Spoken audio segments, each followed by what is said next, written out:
Praise the lord, hallelujah. ಸ್ತೋತ್ರ ಸ್ತೋತ್ರ ಸ್ತೋತ್ರ. ಕರ್ತನ ಅತಿ ಪವಿತ್ರವಾದ ನಾಮಕ್ಕೆ ಮಹಿಮೆ ಉಂಟಾಗಲಿ. 2025 ಇಸುವೆ ಮೇ ತಿಂಗಳು 24ನೇ ತಾರೀಕು ಶನಿವಾರ ಬೆಳಗ್ಗೆ ಕರ್ತನ ಪವಿತ್ರವಾದ ಪಾದ ಸಮೂಹದಲ್ಲಿ ನಾವೆಲ್ಲವരും ಕೂಡಿ ಬಂದು ಕರ್ತನೆ ಸ್ತುತಿಸಿ ಕೊಂಡಾಡುವುದಕ್ಕಾಗಿ ದೇವರು ನಮ್ಮ ಜೀವಮಾನದಲ್ಲಿ ಕೊಟ್ಟಿರುವ ಒಳ್ಳೆಯ ಅವಕಾಶಕ್ಕಾಗಿ ಸ್ತೋತ್ರ. ಹೋದ ರಾತ್ರಿಯಲ್ಲಿ ಹಗಲಲ್ಲಿಯೂ ಎಲ್ಲ ದೇವರು ನಮ್ಮನ್ನು ಕಾಯ್ದು ಕಾಪಾಡಿದೆ. ಅದಕ್ಕೆ ದೇವರಿಗೆ ಸ್ತೋತ್ರವಾಗಲಿ. ಆಮೇನ್. ಈ ದಿನವು ಕರ್ತನು ಜಯಕರವಾಗಿ ನಮ್ಮನ್ನು ನಡೆಸುತ್ತಾರೆ, ಬಲಂಗರಗಿಡಿದು ನಮ್ಮನ್ನು ನಡೆಸುತ್ತಾರೆ. ಆತನ ಪ್ರಸನ್ನತೆ ನಮ್ಮ ಜೊತೆಯಲ್ಲಿ ಇರುತ್ತಾರೆ. ಆತನ ಪ್ರೀತಿ, ದಯೆ, ಕನ್ಯೆಗರ ಎಲ್ಲದಕ್ಕೂ ನಾವು ಕರ್ತನೆ ಸ್ತುತಿಸೋಣ. ಆಮೇಲೆ ಕರ್ತನನ್ನು ನಾವು ಮಹಿಮೆಪಡಿಸೋಣ. ಆಮೇನ್. ಹಲ್ಲೆಲೂಯಾ. ಒಮ್ಮಂಡಿಗರಾಗಿ ಮಹಾತ್ಭುತಗಳನ್ನು ಮಾಡುವ ದೇವರ ಸ್ತೋತ್ರ. ಆಮೇನ್ ಆಮೇನ್.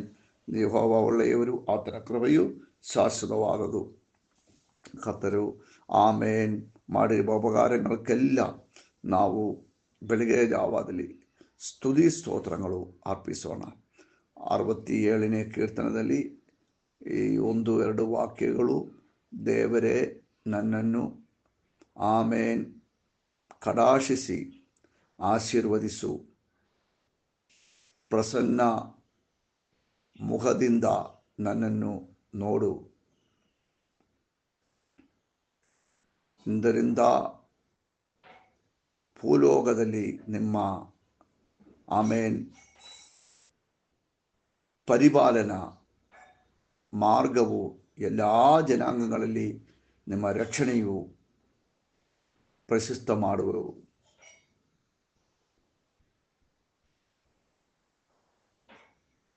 ನಾವು ಪ್ರಾರ್ಥನೆ ಮಾಡೋಣ. ನಮ್ಮನ್ನು ಹೆಚ್ಚಾಗಿ ಪ್ರೀತಿ ಮಾಡುವ ನಮ್ಮ ತಂದೆಯಾಗಿರುವ ದೇವರೇ, ಕರ್ತನೆ, ಆಶೀರ್ವದಿಸಲ್ಪಟ್ಟಿರುವ ಒಳ್ಳೆಯ ಸಮಯಕ್ಕಾಗಿ ಸ್ತೋತ್ರ.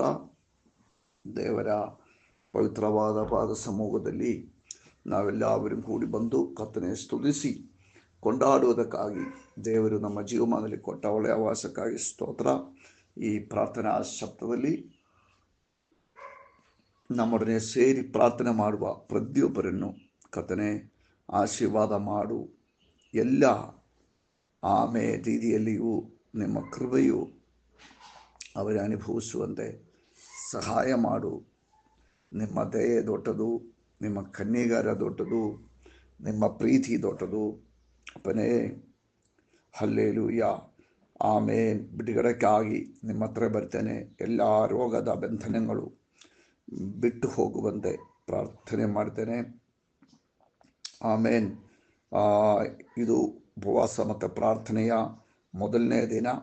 ಇವತ್ತು ದೇವರ ಕಾರ್ಯವನ್ನು ಆಮೇನ್ ಪ್ರಕಟವಾಗಲಿ ಎಂಬುದಾಗಿ ಪ್ರಾರ್ಥನೆ ಮಾಡ್ತೇನೆ. ಫೈನಾನ್ಸ್ ಕ್ರೈಸಿಸ್ಗಳು ನೀಗಲಿ, ಕೆಲಸ ಜಾಗದಲ್ಲಿ ಇರುವ ಕಷ್ಟಗಳು ನೀಗಲಿ. ಆಮೇನ್. ಪ್ರತ್ಯೇಕವಾಗಿ ರೋಗಿಗಳು ಸೌಖ್ಯ ಹೊಂದಲಿ. ಬ್ರೈನ್ ಬ್ಲೀಡಿಂಗ್ ಯೇಸುವಿನ ನಾಮದಲ್ಲಿ ಪರಿಪೂರ್ಣವಾಗಿ ಸೌಖ್ಯವಾಗುವಂತೆ ಪ್ರಾರ್ಥನೆ ಮಾಡ್ತೇನೆ. ಕೈಗಳಿಗೂ ಕಾಲುಗಳಿಗೂ ಕಠಿಣ ನೋವಿನಿಂದ ಕಷ್ಟಪಡುವವರೆಗೂ ಸೌಖ್ಯವಾಗಲಿ. ಮೂಗಿನ ಒಳಗಡೆ ಮಾಂಸವು ಬೆಳೆದು ಉಸಿರುಗಟ್ಟಕ್ಕಾಗದಿಂದ ಕಷ್ಟಪಡುವ ಮಕ್ಕಳಿಗೆ ಪೂರ್ಣ ಬಿಡುಗಡೆ ಉಂಟಾಗಲಿ. ಗಂಡರ ನೋವು ಸಂಬಂಧವಾಗಿರುವ ಎಲ್ಲ ರೋಗಗಳು ಯೇಸುವಿನ ನಾಮದ ಸೌಖ್ಯವಾಗಲಿ. ಕರ್ತನ ಸೇವೆ ಮಾಡುವ ಸೇವಕರನ್ನು ಆಶೀರ್ವಾದ ಮಾಡು ಸ್ವಾಮಿ. ದೇವರ ಮಕ್ಕಳೆಲ್ಲವರನ್ನು ಆಶೀರ್ವದಿಸು. ಇಕ್ಕಟ್ಟುಗಳಲ್ಲಿ ಆಮೇನ್ ಸಹಾಯಕನು ನೀವೇ. ಮದುವೆ ಪ್ರಾಯಸ್ಥರಾಗಿರೋ ಮಕ್ಕಳಿಗೆ ಮದುವೆ ನಡೆಯಲಿ. ಕರ್ತನ ಕರವು ಎಲ್ಲ ಕಡೆಯೂ ಪ್ರಕಟವಾಗಿ ಬರುವಂತೆ ನಾನು ಪ್ರಾರ್ಥಿಸುತ್ತೇನೆ. 7 ದಿನ ಉಪವಾಸ ಕೂಟಗಳನ್ನು ಕೂಡಿ ಆಶೀರ್ವಾದ ಮಾಡು. ಯೇಸು ಕ್ರಿಸ್ತರ ಮುತ್ತುನಾಮದಲ್ಲಿ ತಂದೆ. ಪ್ರಿಯರೇ, ಇವತ್ತು ಶನಿವಾರ ನಮ್ಮ ಉಪವಾಸ ಕೂಟಗಳು ಇವತ್ತು ಶುರುವಾಗುತ್ತದೆ. 7 ದಿನದ ಉಪವಾಸ ಕೂಟ. ಎಲ್ಲ ದಿನವೂ ಸಾಯಂಕಾಲ 7 ಗಂಟೆಗೆ ಚರ್ಚಲ್ಲಿ ಪ್ರಾರ್ಥನೆ ಇರ್ತದೆ. ನೀವು ಉಪವಾಸ ಇರೋದು ಮಾತ್ರವಲ್ಲ, ಪ್ರಾರ್ಥನೆ ಜಾಸ್ತಿ ಮಾಡಬೇಕು, ವಾಕ್ಯವು ಜಾಸ್ತಿ ಓದಬೇಕು. ಈ ಉಪವಾಸ ಪ್ರಾರ್ಥನೆಯಲ್ಲಿ ಆಮೇನ್ ದೇವರು ನಮಗೆ ಕೊಟ್ಟ ವಾಕ್ಯ ಎಫೆಸದವರಿಗೆ ಬರೆದ ಪತ್ರಿಕೆ 4ನೇ ಅಧ್ಯಾಯ 31-32. ಎಲ್ಲ ಆಮೇನ್ ದ್ವೇಷ, ಕೋಪ, ಕ್ರೋಧ, ಕಲಹ, ದೂಷಣೆ ಇವುಗಳನ್ನು, ಸಕಲ ವಿಧವಾದ ದುಷ್ಟತನವನ್ನು ನಿಮ್ಮಿಂದ ದೂರ ಮಾಡ್ರಿ. ಆಮೇನ್. ಒಬ್ರಿಗೊಬ್ರಿಗೂ ಉಪಕಾರಿಗಳಾಗಿಯೂ ಕರುಣೆಯುಳ್ಳವರಾಗಿಯೂ ಕ್ಷಮಿಸುವರಾಗಿಯೂ ಇರ್ರಿ. ಈ ಉಪವಾಸದಲ್ಲಿ ದೇವರು ಒಂದು ಶುದ್ಧೀಕರಣವು ನಮ್ಮಲ್ಲಿ ಉಂಟಾಗುವುದಕ್ಕಾಗಿ ಇಷ್ಟಪಡುವುದರ ಮೂಲಕವಾಗಿ ನಮ್ಮ ಹತ್ರ ಹೇಳುವುದು, ಮನುಷ್ಯನುವಾಗಿ ನಾವು ಹೊಂದಾಣಿಕೆಯಲ್ಲಿ ಬರಬೇಕು ಎಂಬುದಾಗಿ. ಎಲ್ಲ ಆಮೇನ್ ದ್ವೇಷ, ಕೋಪ, ಕ್ರೋಧ, ಕಲಹ, ದೂಷಣೆ ಇವುಗಳೆಲ್ಲ ನಾವು ಬಿಟ್ಟು ಬಿಡಬೇಕು. ಕ್ಷಮಿಸುವುದಕ್ಕಾಗಿ ಒಂದು ಮನಸ್ಸು ನಮ್ಮಲ್ಲಿ ಇರಬೇಕು. ನಾವು ನಮ್ಮ ಹೃದಯದ ಒಳಗಡೆ ಈ ರೀತಿಯಲ್ಲಿ ಇರುವ ಪಾವಗಳೆಲ್ಲ ಇಟ್ಟುಕೊಂಡು ನಾವು ದೇವರ ಹತ್ರ ಹೋಗಿ ಉಪವಾಸ ಮಾಡಿ ಪ್ರಾರ್ಥನೆ ಮಾಡಿ ನಮ್ಮ ವಿಷಯಗಳು ಹೇಳಿದರೆ ದೇವರೇ ಕೇಳುವುದಿಲ್ಲ, ದೇವರಿಗೆ ಅದು ಮೆಚ್ಚುಗೆ ಆಗುವುದಿಲ್ಲ. ಶುದ್ಧೀಕರಣದ ಪಾತ್ರವಾಗಿ ಮಾರ್ಪಡುವುದಕ್ಕಾಗಿ ದೇವರು ಇಷ್ಟಪಡ್ತಾ ಇದ್ದಾರೆ. ಯೋಹನನ ಸುವಾರ್ತೆಯಲ್ಲಿ ನೀವು ಒಬ್ರಿಗೊಬ್ರಿಗೂ ಪ್ರೀತಿ ಸೇರಿ, ಧರ್ಮಶಾಸ್ತ್ರ ಪ್ರವಾದಿಗಳು ಇದಾಗಿದೆ ಎಂಬುದಾಗಿ ಯೇಸು ಕ್ರಿಸ್ತನು ಹೇಳಿದಾರಲ್ಲ, ಆ ಮಾತಿನ ಪ್ರಕಾರ ಆಮೇನ್ ಆಮೇನ್ ನಾವು ಇತರರನ್ನು ಪ್ರೀತಿಸುವರಾಗಿ ಇರೋಣ. ಹಲವಾರು ಸಾರಿ ನಮ್ಮ ಸನ್ನಿವೇಶಗಳಲ್ಲಿ ನಮಗೂ ಅನುಕೂಲತೆಗಳು ಇರುವುದಿಲ್ಲ. ಕೆಲಸ ಜಾಗದಲ್ಲಿ, ಮನೆಯಲ್ಲಿ, ಕಲಿಯುವ ಜಾಗದಲ್ಲಿ ಹಲವಾರು ಕಡೆ ಸಮಾಧಾನವನ್ನು ಹುಟ್ಟಿಸುವ ಆಮೇನ್ ಕಲಹಗಳು, ಕೋಪ, ಕ್ರೋಧ ಹುಟ್ಟಿಸುವ ಹಲವಾರು ವಿಷಯಗಳು ಬರುವುದು. ಆದರೆ ನಾವು ಕ್ಷಮಿಸುವುದಕ್ಕಾಗಿಯೂ ಸಹಿಸುವುದಕ್ಕಾಗಿಯೂ ತಾಳ್ಮೆಯಲ್ಲಿ ಇರುವುದಕ್ಕಾಗಿಯೂ ಆಮೇಲೆ ನಮ್ಮನ್ನು ದೋಷಿಸುವವರನ್ನು ಪ್ರೀತಿಸುವುದಕ್ಕಾಗಿಯೂ ತೀರ್ಮಾನ ತಗೊಳ್ಬೇಕು. ಕಗಿಯು ನಮ್ಮ ಕೈಯಲ್ಲಿ ಇರುವವರೆಗೂ ಬಿಡುಗಡೆಯೂ ಲೇಟ್ ಆಗುತ್ತೆ. ಸ್ತೋತ್ರ.